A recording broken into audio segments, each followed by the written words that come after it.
Honey Boujou, I would like to start with a trigger warning. So if you're at all distressed by what was covered in lecture regarding anti-Indigenous violence, I would probably skip this video as this will be a very distressing topic. So my name's Jenna Nichols, and I'm covering the Atrocities of Canada, exploring the horrors of biomedical experimentation on Indigenous peoples. The majority of biomedical experimentation happened in Indian hospitals. However, experiments also happened in Indigenous communities and in the residential schools. These experiments happened to any Indigenous person, regardless of age and gender. These experiments were used as a method of solving the Indian problem. These experiments were performed without consent, or consent given under duress, or consent was given lacking the proper information. The basis of any medical procedure carried out by a healthcare provider is to obtain informed consent, meaning the individual understands the process of the procedure and everything it entails prior to giving consent to the healthcare provider. Additionally, the experimentation is still occurring today with the most recent report of May 2019. This is not a thing of the past. This is real, and it is present. The biomedical experimentation was and still is Indigenous genocide. In this presentation, I will be covering the following topics regarding biomedical experimentation. So, nutrition experimentation, forced sterilization, surgical experimentation as treatments for TB, and vaccine testing specifically for TB. So, the nutritional experimentation. All of the students in residential schools were malnourished, and the food they were fed was often rotten and even contained insects such as maggots. The nutritional experiments were performed in 6 residential schools across Canada using 1,000 of the students between all of the schools. These experiments lasted for 10 years from about 1942 to 1952. Lionel Pett, a doctor and biochemist, took advantage of these malnourished children as an opportunity to study nourishment and malnourishment. These experiments were the foundation of Canada's food guide. The school's experiments and even Canada's food guide never took into account the diet Indigenous peoples thrived on since time immemorial, and then they deprived Indigenous peoples of this critical diet on top of depriving them of food altogether. It is important to note that there was no consent given for these experiments. Parents had no idea what was happening at these schools, let alone be able to give consent for their children to undergo experimentation. So the experiments consisted of a control group. This group received no interventions. They simply ate the normal half-rotten and insufficient food that they ate day after day. The control group was used as the basis for effects of malnutrition and to see if the other groups benefited from the interventions or not. And then there was a group that was given fortified flour, which contained bone meal and other similar substances.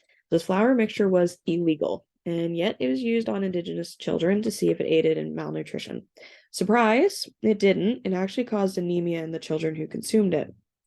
Then another group was given vitamins and minerals supplements in addition to their regular diet, while the control group received a placebo, which had no nutrients in it, to see if the vitamin and mineral group saw any benefit.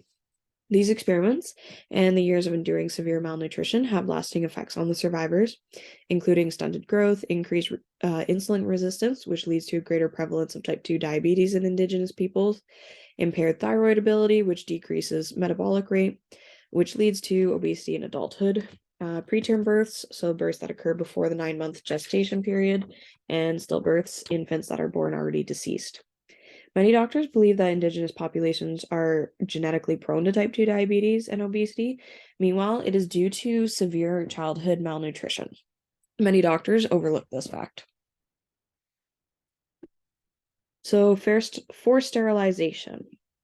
So, this is a process that usually happens through a procedure called tubal ligation. So, according to the Mayo Clinic 2023, tubal ligation is a surgical procedure that involves severing or tying the fallopian tubes or permanently blocking the openings of the fallopian tubes to prevent an egg from traveling from the ovaries and prevent sperm from reaching the egg. It is expensive to reverse and usually doesn't work when trying to reverse the procedure.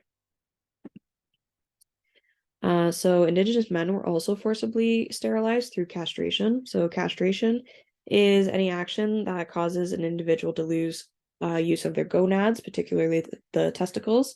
Surgical castration involves the removal of testicles. Chemical castration is the use of pharmaceutical drugs that inhibit the use of testicles, causing sterile semen. And that's from Denuzio and al. 2022. Sterilization did not occur solely in Indian hospitals, however, the vast majority of them did, especially in Nanaimo Indian Hospital, which was known among the indigenous populations for its mass sterilizations. There have been approximately 12,000 sterilizations recorded since the 1970s. That's only the ones that have been recorded. It is unknown just how many sterilizations of Indigenous peoples have occurred in hospitals and across the country. I would like to note that I included coerced sterilization under forced sterilization because consent given under duress is not real consent. And additionally, consent cannot truly be given if the individual is not fully aware of what a procedure entails. So I'd like to share a few stories, starting with the most recent sterilization that occurred in 2019. So this was in May of 2019, and it happened in the Northwest Territories. A doctor was performing a surgery to remove the right fallopian tube from an Indigenous woman to help with abdominal pain. But during the procedure, he also removed her left fallopian tube, which he did not have consent for, and left her sterile. And then there's the story of Sylvia Tuckenow. So in a hospital in Saskatoon in July of 2001, after giving birth, a doctor medicated her and tied her to the bed and then forcibly sterilized her without her consent. There's the Quebec sterilization, so about a dozen of them have been recorded from 1980 to 2019 of Indigenous women being sterilized against their consent. And then there's Morningstar McCready, who was forcibly sterilized when she was 14, but didn't actually find out until decades later when she was trying to conceive and went to a doctor for help and then found out that she had been sterilized. And then there's May Sarah Cardinal, who was forcibly sterilized after giving birth to her second child. The doctor coerced her into giving consent to be sterilized, and she felt she had no choice. So TB treatments. They like to call them treatments, but let's get real and call a spade a spade. These were experiments, and they were performed without consent and performed on patients that didn't necessarily have TB.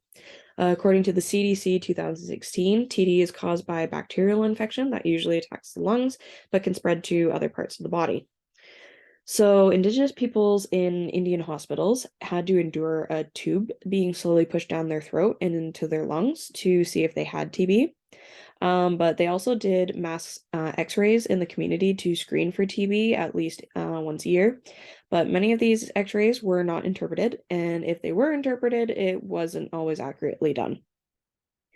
These so-called treatments for tuberculosis included shock therapy, where patients were strapped down to a bed or a stretcher or a gurney, and electrical currents were sent throughout their body while they were awake. Other TB experiments included bone examinations, where patients were cut open and healthcare providers cut into their bones to see if the TB had spread to there. Healthcare providers also would remove multiple ribs, but because they were worried about doing too many at once, they would subject patients to only removing 1 or 2 ribs at a time, and then they'd have another surgery to remove another 1 or 2 ribs, and so on and so forth.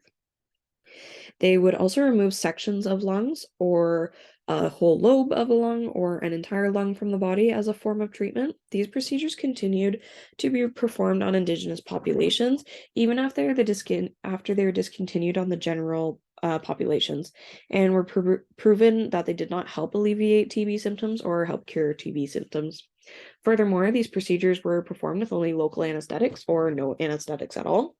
It was believed that Indigenous peoples had a higher pain tolerance than the rest of the population, so they didn't want to waste anesthetics on Indigenous populations when they didn't need it.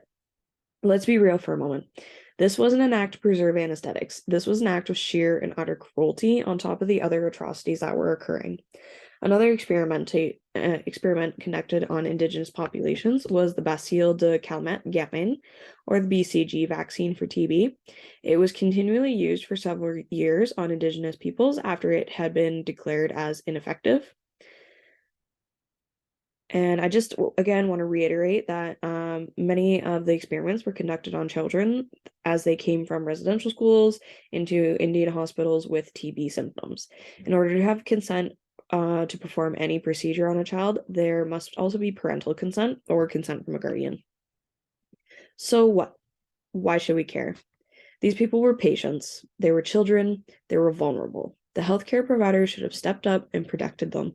As healthcare workers, it is our duty to provide the best care that we can.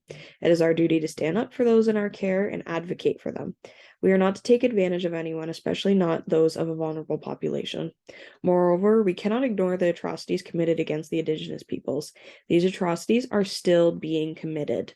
We must bring an end to Indigenous genocide. We must stand up as healthcare providers and protect those under our care.